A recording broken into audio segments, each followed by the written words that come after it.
11th yoga international డేని మనం celebrate చేస్తున్నాం. అదే సమయంలో ప్రధానమంత్రి గారు దీన్ని పట్టుబట్టి UN కన్విన్స్ చేసి దీని ఇంపార్టెన్స్ చెప్పి ఒక ఇంటర్నేషనల్ యోగా డేని డిక్లేర్ చేశారు. దీనివల్ల ప్రపంచం అంతా కూడా ఆ రోజున యోగా డే చేసుకుంటున్నాం. That is the biggest achievement. దాని మీద ఈరోజు అటు కేంద్రం కానీ ఇటు మనందరం కూడా ఆలోచించుకోవాల్సింది, ఇది డే టు డే లైఫ్లో భాగం కావాలి. మన లైఫ్ స్టైల్స్లో మనం ఇంటిగ్రేట్ చేసుకునే పరిస్థితి రావాలి. ఈరోజు ఫిట్నెస్ ఇవన్నీ మాట్లాడుతున్నాం. ఇది వారసత్వంగా మనకు వచ్చిన సంపద.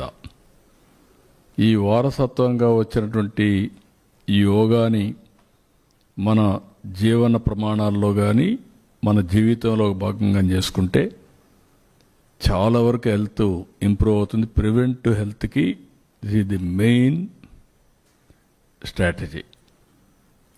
ఏదో ఆరోగ్యం బాగాలేనప్పుడు హాస్పిటల్కి వెళ్ళడం, అక్కడి నుంచి ఫార్మాస్యూటికల్ మెడిసిన్స్ తినడం, ఇంకా ప్రాబ్లమ్స్ వస్తే ఆపరేషన్లు చేసుకోవడం. దీనివల్ల ఆపరేషన్ చేసుకున్న బాడీస్ మనం హార్ట్ కావచ్చు ఏదైనా కావచ్చు డ్యామేజ్ అవుతుంది. మెడిసిన్ తిన్నా దాని ఇంపాక్ట్స్ కూడా ఉంటాయి.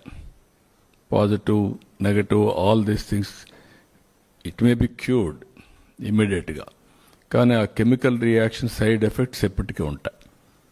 అందుకే దీన్ని పెద్ద ఎత్తున ప్రమోట్ చేయడానికి రాష్ట్ర ప్రభుత్వం ముందుకెళ్తున్నాం. రేపు యోగా డేని సెలబ్రేట్ చేయడమే కాకుండా రాష్ట్రం మొత్తం దీన్ని కంటిన్యూగా ఆఫ్లైన్ ఆన్లైన్ ట్రైనింగ్ ఇచ్చి తద్వారా ఆంధ్రాలో యోగా అనేది మన జీవితంలో ఒక భాగం కావాలనేది నా ఆలోచన. అది కాలేజెస్ కావచ్చు, లేకపోతే స్కూల్స్ కావచ్చు. 9th క్లాస్ నుంచి పిల్లల్లో కానీ ప్రతిరోజు ఒక 10 నిమిషాలు మెడిటేషన్ చేసి కాన్సంట్రేషన్ పవర్ పెంచుకోగలిగితే వండర్స్ చేసే అవకాశం ఉంటుంది. అదే మరి ప్రశాంతంగా కూడా ఉంటాయి.